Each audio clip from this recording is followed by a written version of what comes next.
Safaricom's share price has rallied during this period.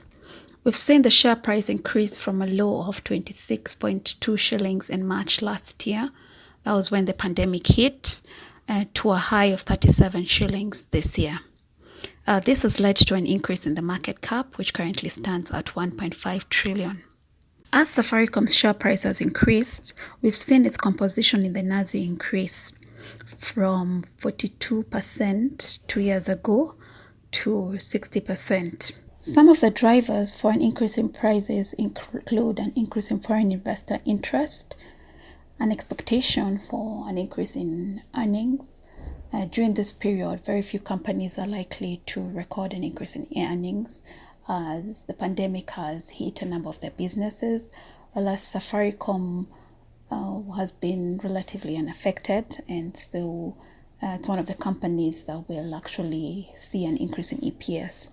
Safaricom is also one of the few companies that is likely to pay dividends this year. The main reason its index weighting has increased to 60 is because of the company's rise in the share price. So actually during this period where we've had a number of companies, including banks, the share price of banks has reduced, and this has led to the weighting of banks reducing the index as a whole.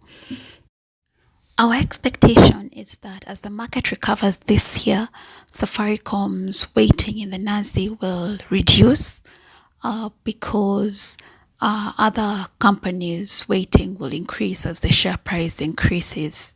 But generally, having a particular company equal to more than 50% of the index is a reason for concern. There is a need to increase the market depth of the NSE by increasing the number of counters that are listed in the index. And I think the NSE is actively working on that. It has set in place the Ibuka program in a bid to increase the number of companies that have listed.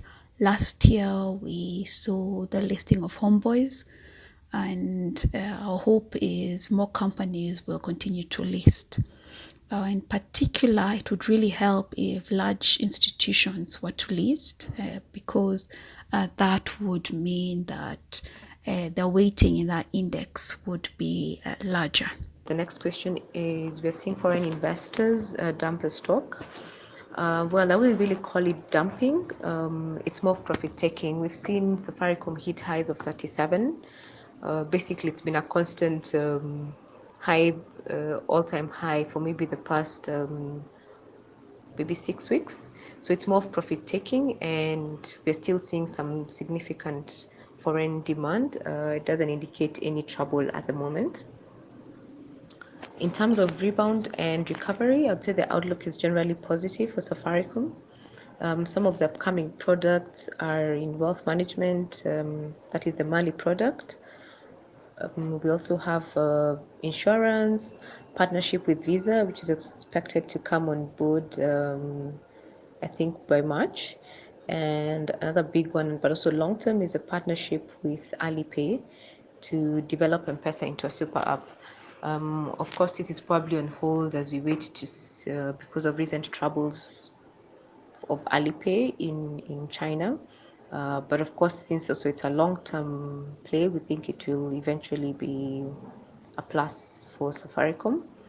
We're also seeing Safaricom is one of the service providers for the cashless Matatu fare service, and we expect there'll be a charge for it. And the other bit that we're seeing in terms of recovery is on data. The growth and potential in data services is broad. If you look at the expansion of fiber and 4G, generally also looking at data, we think there's a lot of growth and potential in their data services, especially looking at the expansion of fiber and 4G.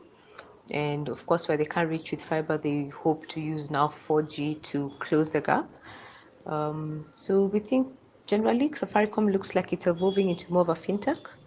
And the beauty is they're able to ride on their wide GSM, their countrywide GSM reach with the SIM cards. So yeah, generally most things are looking positive. Ethiopia, of course, is more long term.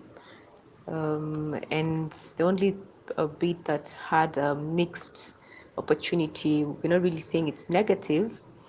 It's a CBK draft regulations on the national payment system.